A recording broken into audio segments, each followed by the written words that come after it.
నమస్తే టీఎన్టీ తెలుగు వరల్డ్కు స్వాగతం. శ్రీమాత శాకంబరీ దేవి అమ్మవారు భక్తజనుల ఆకలిని తీర్చేందుకు, పసిపిల్లల కన్నీరు తుడిచేందుకు ఆహారంగా, అన్నదానంగా, దయామూర్తిగా అవతరించిన అన్నపూర్ణ స్వరూపి. ఈ వీడియోలో మనం తెలుసుకోబోతున్నాం శాకంబరీ దేవి ఎలా అవతరించారు, అమ్మవారి విశిష్టత ఏమిటి, ఏ సమయంలో అమ్మవారి ఆవిర్భావం జరిగింది అని శ్రీమాత శాకంబరీ దేవి గురించి విన్నా చదివినా వారికి జీవితంలో అన్నపానాదులకు లోటు ఉండదు. ఈరోజు ఈ కథ వినటం అదృష్టంగా భావించాలి. మీకు శాకంబరీ దేవి గురించి తెలిసిన విషయాన్ని కామెంట్స్ ద్వారా అందరికీ షేర్ చేయండి. వీడియోని లైక్ చేయండి. ఇంట్రెస్టింగ్ ఆధ్యాత్మిక విషయాల కోసం, పూజల కోసం మన ఛానల్ని సబ్స్క్రైబ్ చేసుకోండి. ఇక కథలోకి వెళ్దాం. కశ్యప ప్రజాపతి కుమారుడు హిరణ్యాక్షుడు, అతడి వంశంలో రురుడు అనే దానవుడు పుట్టాడు. అతని కుమారుడు దుర్గముడు. దుర్గముడు చాలా క్రూర స్వభావం కలవాడు, చాలా కఠినాత్ముడు. ఒకసారి దుర్గముడు తన మంత్రులతో కలిసి ఈ రకంగా ఆలోచించాడు.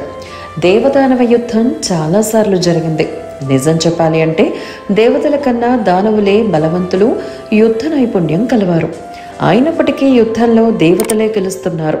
దీనికి కారణం ఏమిటి అని ఆలోచించగా అతడికి కారణం కనిపించింది.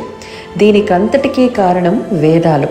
వేదోక్తంగా భూలోకంలోని బ్రాహ్మణులు హోమాలు, యజ్ఞాలు చేస్తున్నారు.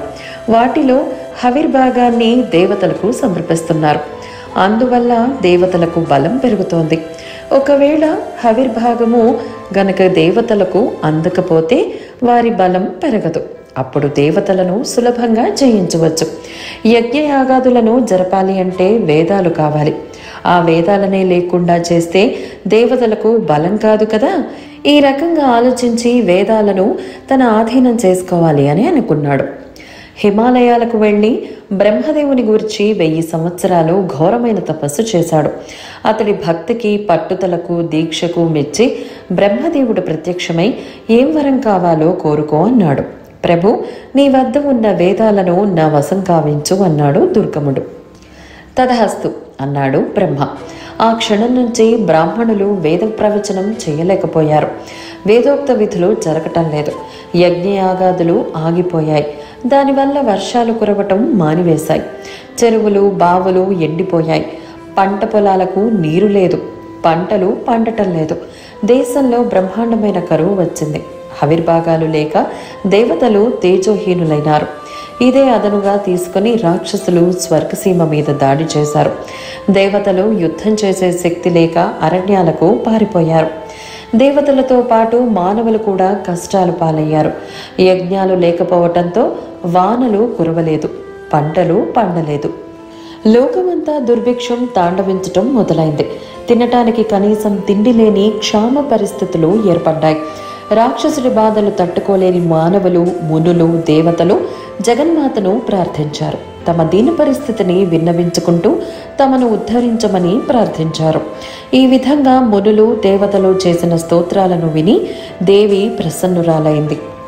ఒక చేతితో బాణం, మరొక చేతిలో కమలం, మూడో చేతిలో సారవంతమైన, తినగానే పుష్టినిచ్చే కందమూల ఫలాలు, ఆకుకూరలు, పండ్లు, 4వ చేతిలో మహాధనుస్సు ధరించి జగన్మాత ప్రత్యక్షమైంది. సర్వాతీతురాలైనప్పటికీ తన బిడ్డల వంటి భక్తుల దయనీయ స్థితి చూసి ఆమె చలించింది. అప్పుడు ఆమె వాళ్ళంతా కళ్ళు చేసుకొని వారందరినీ చల్లగా చూసింది. అందుచేతనే శతాక్షి అని పిలువబడింది. ఆ పరమేశ్వరి ప్రజలు తినటానికి పండ్లు, కూరలు ఇచ్చి వారి ఆకలి తీర్చింది. అందుచేత ఆమె శాకంబరి అనబడింది. తల్లి, నీకు మా నమస్కారం. అనంతమైన కన్నులు కలిగిన రూపంతో శతాక్షిగా అవతరించి మమ్మల్ని అనుగ్రహించావమ్మా. అమ్మా, మా మీద దయ ఉంచి వేదాల్ని మాకు తిరిగి ప్రసాదించు అంటూ ప్రజలు, దేవతలు ఏకకంఠంతో అమ్మవారిని వేడుకున్నారు. పరమేశ్వరికి రాక్షసులకు మధ్య భీకరమైన పోరు జరిగింది. దేవి ఒంటరిగా ఉన్నదని ఊహించి రాక్షస వీరులు అనేకులు ఆమెను చుట్టుముట్టారు. అప్పుడు ఆమె శరీరము నుంచి కాళి, తారిణి, బాల, భైరవి, భగళ, మాతంగి వంటి శక్తులు అనేకానేకములు ఉద్భవించి అసురులను సంహరించాయి. ఈ విధముగా 10 రోజులు యుద్ధం బీభత్సంగా జరిగింది. 11వ రోజున దుర్గముడికి పరమేశ్వరికి యుద్ధం జరిగింది. పరమేశ్వరి ఆ రాక్షసుడిపై 15 బాణాలు ఒకేసారి ప్రయోగించింది. 4 బాణాల వల్ల గుర్రాలు, 1 బాణంతో సారథి మరణించారు. 2 బాణాలతో దుర్గముడి కనులు పోయినాయి. 2 బాణాలతో అతడి భుజాలు తెగిపోయినాయి. 1 బాణంతో రథము విరిగిపోయింది. 5 బాణాలతో రాక్షసుడు నెత్తురు కక్కుతూ మరణించాడు. ఈ రకంగా దుర్గముడిని సంహరించింది కాబట్టే ఆమె దుర్గాదేవి అనే పేరుతో పిలువబడింది. ఇలాంటి వీడియోస్ కోసం మా ఛానల్ని సబ్స్క్రైబ్ చేసుకోండి. మా వీడియోస్ కనుక నచ్చినట్లయితే లైక్ అండ్ షేర్ చేయండి. ధన్యవాదములు.